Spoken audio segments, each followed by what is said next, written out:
The content of this episode may not be suitable for some audiences. Listener's discretion is advised.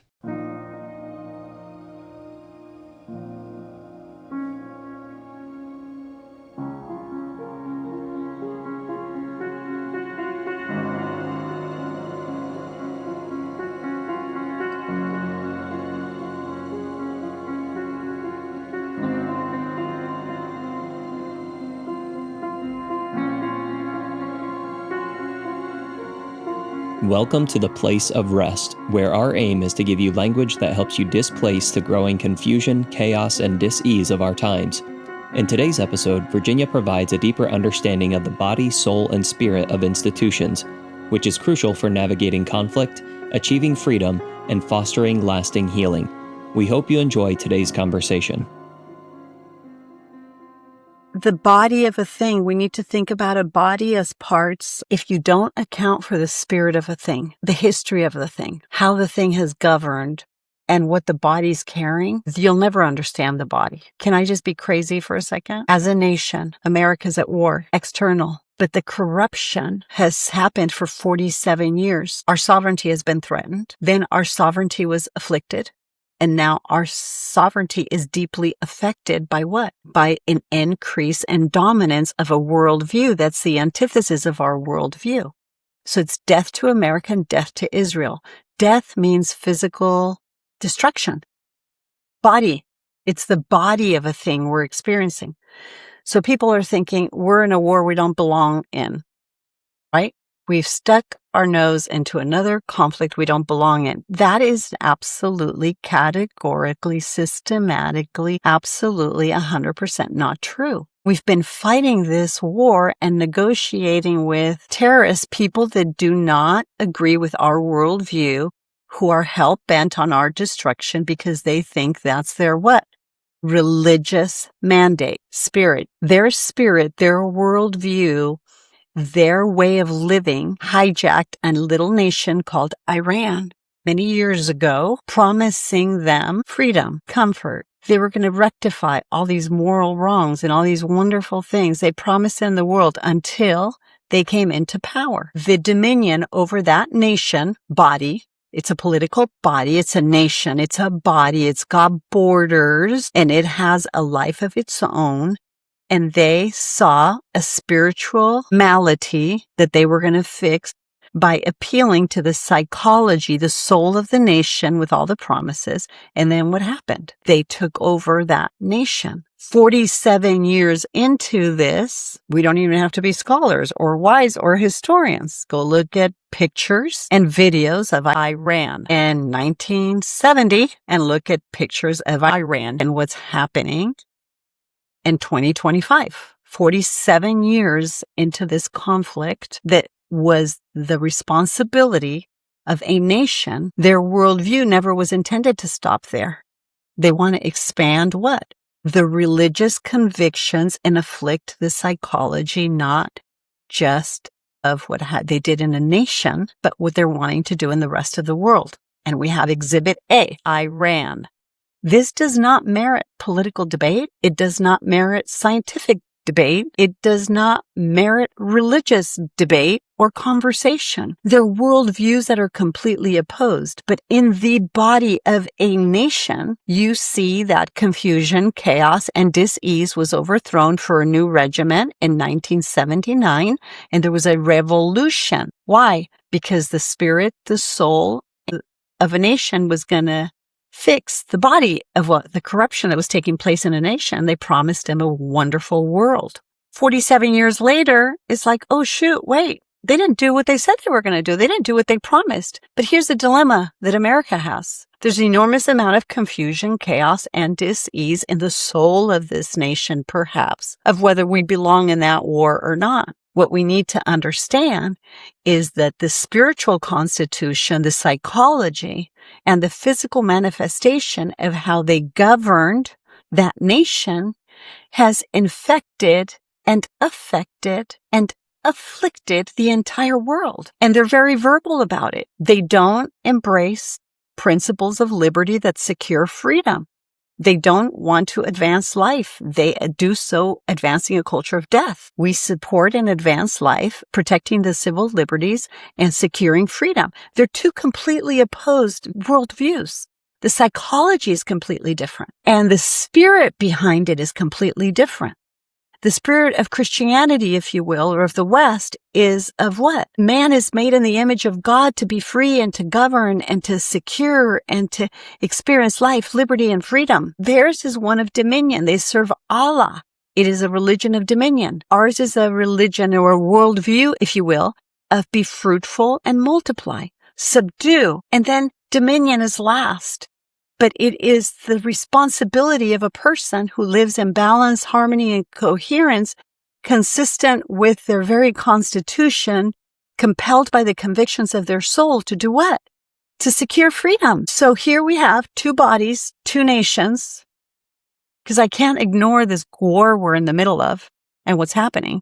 Not in the middle of, the beginning stages of. Forbid it continues more than a few weeks. But here's a great example of two bodies represented in something that is accessible to all of us, because we can all go back and read what? The history, the governance, and become educated as to what's happening in that body. Same thing the doctor does when we have a medical appointment. He takes our history, he asks us a bunch of questions to see how we're governed by way of review, and he's trying to educate himself and you so you can get traction. So I invite our listening audience, if you're going to understand the anatomy of the body, I want you to just not think about physiology, which, of course, it is the object of our affection here. But here, we're about displacing confusion, chaos, and dis-ease. So I can't neglect the body of nations. No, that's a body, a nation. They have constitutions, right? And they have a spirit that governs those constitutions. So even in looking at nations, you have the spirit, the soul, the body, because we want to invite our audience to think beyond what's practical and expedient for me to consume. We need to think in broader terms of what's happening. So since it is March, I thought I can't ignore the white elephant here in the room. We can't ignore the reality of the brutality that 50 million people, 50,000. I think that number is way conservative by the information that I'm getting from Iranian friends and people in government. The number they think is far beyond that, by the way. But their own government, in a matter of a month or so, or a few weeks, has murdered 50,000 people. My mind, my heart, my will, my conscience, my soul cannot dismiss the injustice of a people that 47 years ago were promised the same thing Mondavi's promising in New York, which is these beautiful ideas of what? These progressive ideas of everybody can have everything and the government can make sure everybody gets everything. That's never happened. It has never worked anywhere in the world. And we can see how it's in very tangible ways affected the spirit, the soul, and the body of a nation. Why is this a big deal to me? Because I'm an immigrant to America, and I care deeply about healing the hemorrhaging heart of this nation. And I'm not interested in any way, shape, or form in contributing to the confusion, chaos, and dis-ease that we're experiencing and that we're finding ourselves in. So I thought it was an important time to say, don't drink the Kool-Aid. You're gonna have to go back and do your own homework. And I can make it very, very easy for everybody on this call. And I will begin every single podcast from now to the end of the month with discussing the physical constitution of a nation, the physical constitution of a church, of an institution of faith, and the physical constitution of a family, and the physical constitution of our bodies. We'll end with that. So for today, I wanted to explain that at R.E.S.T, I want to remind everyone, we're about displacing confusion, chaos, and dis-ease in the spirit, the soul, and the body of a thing. It's inconsequential if we're talking politics, economics, religion, family systems, mental health, or medicine. It's inconsequential to us. We apply the same principles. And I want to remind our listening audience, for God's sake, we have to understand that we have it within our resources, whether we're talking about parasites in the brain and having 20, 30 seizures in a day, or the involvement that we find ourselves in a war. We better stop, quiet ourselves, and say, what's the history of this thing?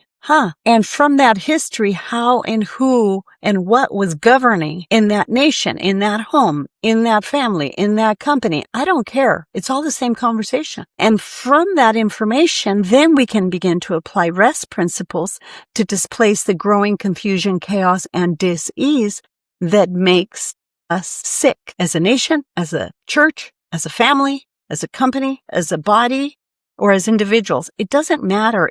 Our world, it's all the same conversation. This is why we thrive, and this is where we thrive, and this is why we experience the success we do.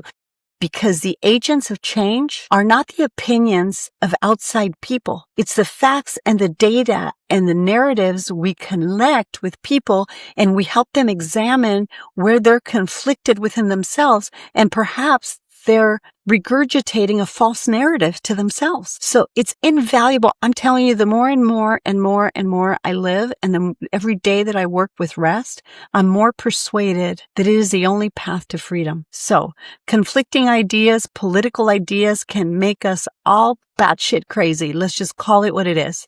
And can it divide us, and it can cause us to fight with one another. But when we step back and quiet ourselves, and say, wait a minute, what's the history of this thing? How has this thing, whatever it is, person, place, thing, nation, country, institution, field, whatever, how has it been governed? Then we can stop attacking each other and begin to have meaningful conversations about joining forces to displace confusion, chaos, and disease. But at the end of the day, we, for the first time in a very, very long time, are a nation at war. We can't ignore that we're a nation at war. Can't ignore it. And we have communities at war internally. And the things that are dividing us don't even make sense anymore. There's a way that seems right to man, but the end leads to death. But then there's a common sense that even if I don't like it, I can't disagree with. But people are choosing to let the confusion, chaos, and disease of things that don't even seem reasonable anymore divide us. A house divided cannot stand. So today I felt like I needed to address what's happening in our nation and why we must unite and not fight each other. If you understood the conflict that's happening in the body and in the constitution of a nation across the ocean, across the seas, in the Middle East, it's not over there anymore. It's been encroaching on us for 47 years. And the level and the measure of the encroachment can no longer be denied because they're worldviews that are at odds with one another. So what does that have to do with what's happening in me? I work with first responders. They're the people that are at the front lines of these traumatic things. So let's bring it into our anatomy, if you will. People come in here and they have a perspective, let me just say, a narrative that they tell themselves about the place they are in life and what's happening to them. But I have a scan that's telling me the exact opposite. The disparity between those narratives is the anatomy of disease. Somebody said, I don't need to know that because I already know what my body's telling me. I know my body. And I had to respectfully say, you have no clue what's happening in your body, and this will destroy you. It will kill you if we don't mitigate this gap. This will destroy you. He was offended and said, you have no way of knowing that. You're absolutely right. Here's all the data. Here's all the information. You go home, take this, and pray. Contemplative reflection, thinking deeply about what I think I know and what I understand. Are you willing to die on this hill? Because the conflict between the story you tell yourself and what your body's carrying is the anatomy of disease. Remember, when these conflicts are not resolved spiritually, they go into the psychological constitution for you to resolve with your mind, your heart, your will, your conscience, and your feelings. And when you can't reconcile in there because of shame, regret, embarrassment, anger, unforgiveness, you name it, guess what? It'll get flushed down into your body to resolve. And that's where autoimmune diseases, cancer, and all these things set in. This is not rocket science anymore. This is well known and understood by everybody. And doctors know that the emotional constitution of disease states is irrefutable. It happens in a nation, it happens in a family, it happens in a state, it happens in a company, and it happens in your body. And that will be the topic of discussion the rest of the month. I thought I would start with nations today because I didn't want to neglect what's happening in the body, what happened tragically in the body of a nation across the Atlantic, right? We can't neglect what happened in the body of that nation. And if you have no idea what I'm talking about that happened to Iran, do your homework. They were deceived with promises of prosperity, justice, abundance, all those things. And they said, trust us. We're going to restore this for your nation. We're going to give you this. We're going to take care of this. Our nation's going to be better and stronger and better, bigger than ever. For who? For everybody. Disbursements, provisions, all the same BS stuff that we've been hearing from dictators and regimes throughout history. But 47 years ago, look where we find ourselves, because the cancer spreads. If you don't deal with cancer and you don't stop feeding cancer, guess what you got to do one day? You got to go in and cut it out, because the cancer is afflicting the world.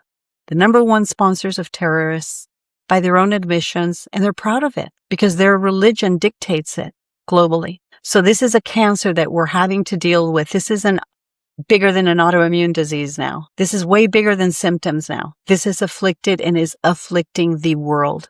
And I don't mean to get political about this because, I care less and less about politics. I'm talking about government, individual self-government.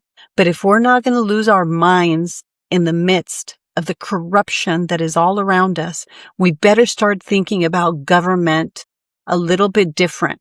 We better start expanding our definition of government: direction, regulation, control, and restraint. That is a formal definition of government. There's two kinds of government. Internal government, that's how we manage the internal functions of our faculties, our conscience, our mind, our heart, our will, our conscience.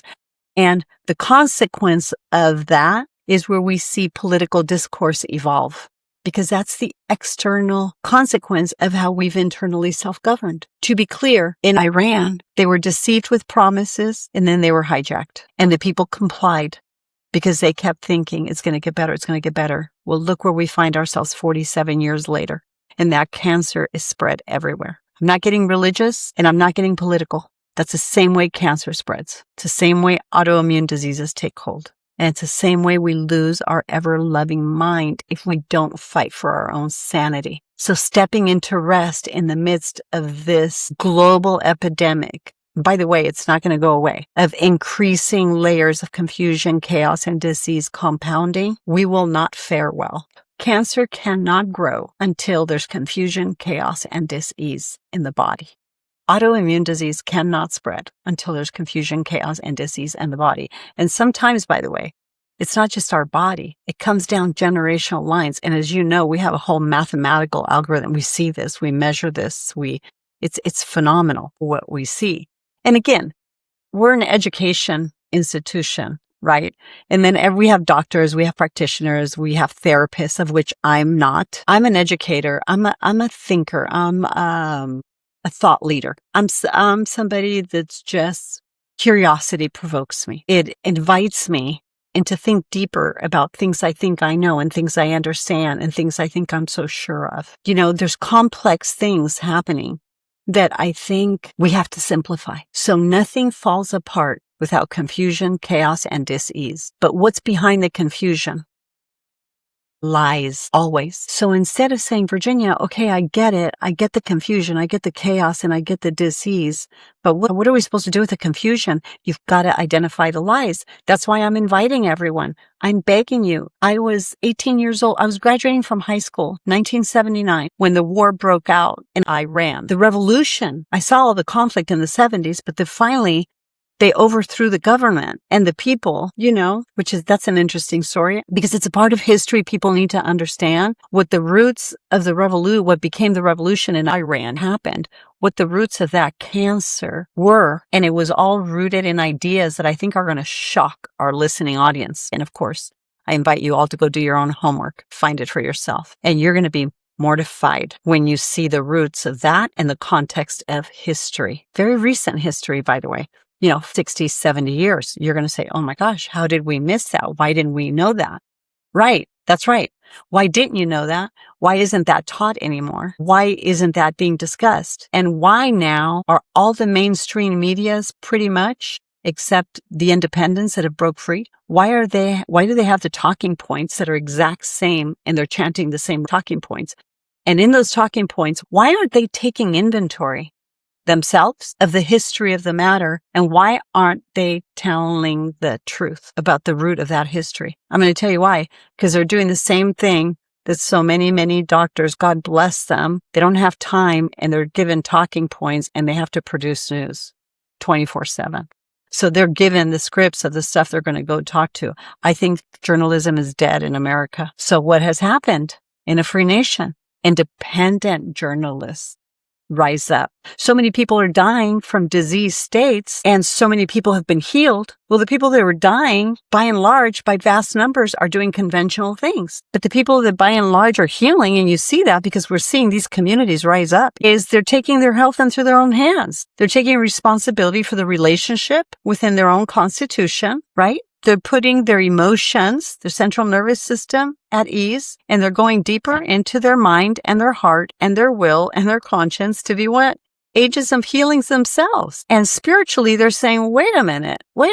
Everything in me says I can live, but you're telling me I'm going to die in 3 months. Wait, I'm not ready to die. I don't want to die. So what do they start seeking? Truth, relational, emotional, spiritual truth, right there. So people in the most practical ways are taking their health into their own hands. I'm inviting everyone, especially those of you that understand the value, of course, of Western medicine in the case of catastrophes. But in the case of healing, I hope you're taking matters into your own hands and you're starting to do what? Understand the relationship between your spirit, your soul, your body, and your liver, your organ, your spleen, and all of that stuff. Right? Understand emotionally how maybe you've been a train wreck because you didn't know the feelings were a function of your soul. You didn't even know what a soul was. But we're trying to tell you what that is. And then, truth. I want the truth. I know my doctor says this, but I think this. And I don't know, R.E.S.T and all these other Zach Bush and Dr. Lee Cowden and Dr. McCullough and all these other frontline doctors. Wait, they've got a different story about healing. We still live in America. We can choose the story that's going to be part of our own narratives. And I think that's the invitation here today. So whether it's your spirit, your soul, or your body, the constitution, the body that makes up who you are is all you. You have the capacity to advance your life or diminish it merely by how you look at everything. The ideas, the thoughts, and how we process them have everything to do with how we live and how we love and how we show up for life. And that determines the health of our bodies. There's a particular first responder. He's so captivated by the stuff he's learned and he's been thinking about it. The guy comes in here and we glow because he's a different human being. His skin, his countenance, his demeanor, his eyes, how he speaks, how he sits. You can't believe the transformation in this man. 5 months. It's unbelievable. And of course, we've been consulting with the best of the best in functional medicine. It's just phenomenal to witness. Somebody said, sometimes when I hear you speak, do you think it borders on pride? And I said, no. That's easy. No, because I've suffered too much. This has cost me my life. What you hear is conviction. Because the more I learn, the less I know, the less I understand, but the more conviction I have.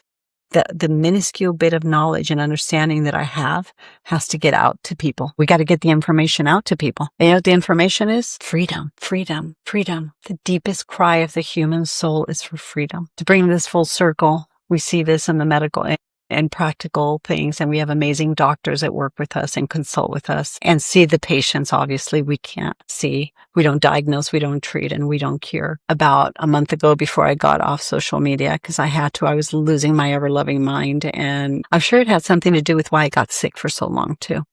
And it was hard to heal. We can talk about that later. I'm not proud of it, but the Epstein, the 6 million dump was almost more than I could bear. The outrage was so great. So I'm thankful that the soul of a nation wouldn't tolerate platitudes with that level of satanic corruption in global governments, by the way, not just us. I was proud of us. I'm proud of what's happening in America. I'm thankful we have a government that says no more. And I'm thankful that we're going through the stages of recovery, phases of recovery. The wheels of justice turn very slow, but they do turn. And God will not be mocked. We claim we're one nation under God, indivisible, with liberty and justice for all.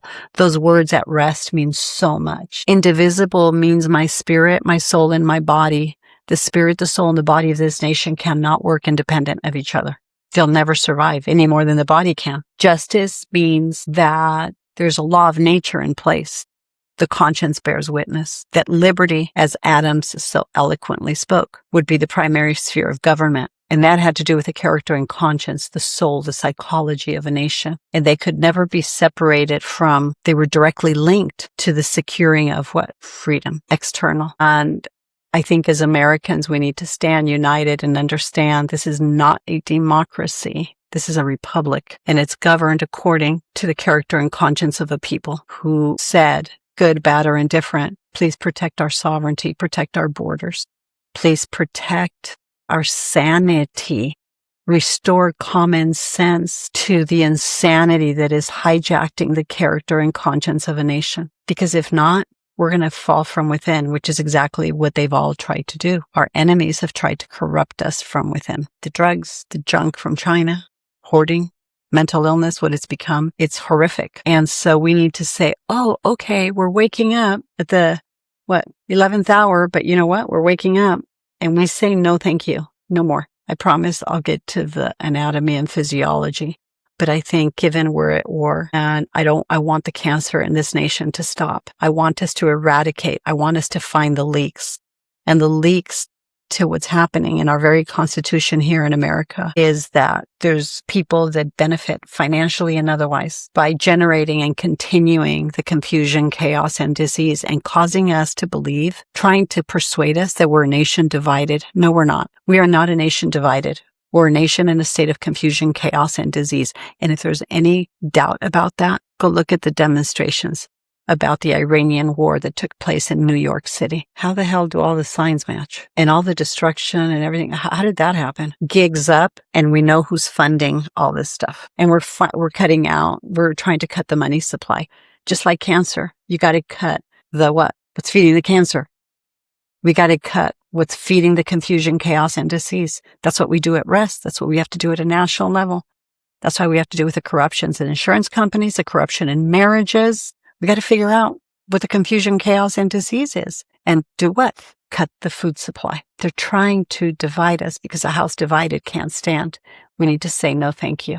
I'll pass on that one. And we got to stop the cancer. We got to stop the hemorrhaging. But nobody has to believe us. Go do your own research. Go do your history. Just go look at a picture before and after and say, and look at the tears. I think what caused me to speak out on this issue in the context of a body, that we don't look at nations as having bodies. We don't look at a family as having a body. We don't look at a church sometimes as being a body, but a church is a body. It has hands, feet, and right. We don't look at companies as having a constitution and a body. We don't even understand ourselves fully as a body and all of our constitution. And everything I just mentioned has a spirit, a soul, and a body. But I think what broke my heart and moved me to tears was the hundreds of reels that I saw from Iranians begging America for help in utter despair as their children are being raped, their parents are being murdered, and the massacre is beyond anything that we can comprehend. And when I started weeping and saying, God, please have mercy. This is the cancer that's spreading globally. It's not unlike what happened on October 7th. It was just a government doing it to its own people to the tune of 50-some thousand. I think it's more. I think it's going to come out that it's far more than that. They're killing their own people. For what?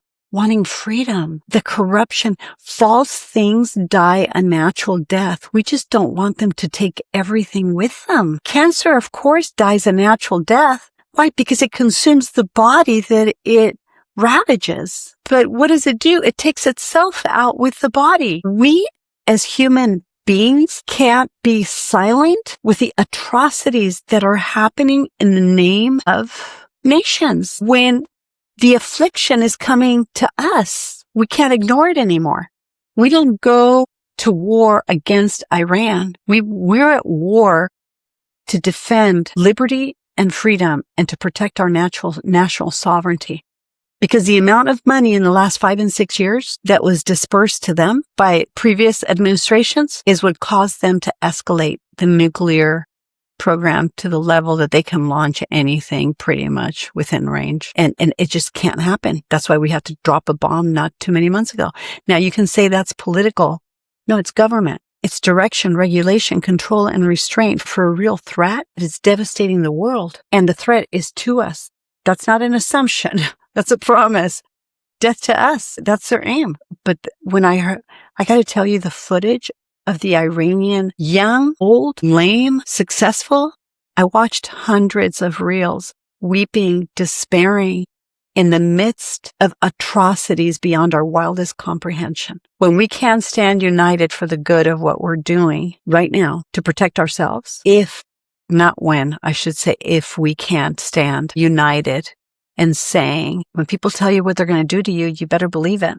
Because for 47 years, the encroachment has been steady, has been consistent, and now it's at our front door. This is in politics. This is government. And it requires that we all govern our thoughts, our mind, our heart, our will, our conscience, our feelings, so that the processing system doesn't become jammed and shuts down with fear. Then the disease sets in. By the way, that's why the people in Iran didn't fight back 5, 6, 7, 8, 9, 10, 15 years into the encroachment and the evil that began to spread throughout their nation, because evil is crippling. We can't be crippled by fear or anger. We need strength and courage and faith to persevere in the grip of justice, in the grip of God's grace, and in the grip of the things that advance life, not deteriorates it. Rest advances life. We displace everything that a culture of death seeks to advance in any sphere.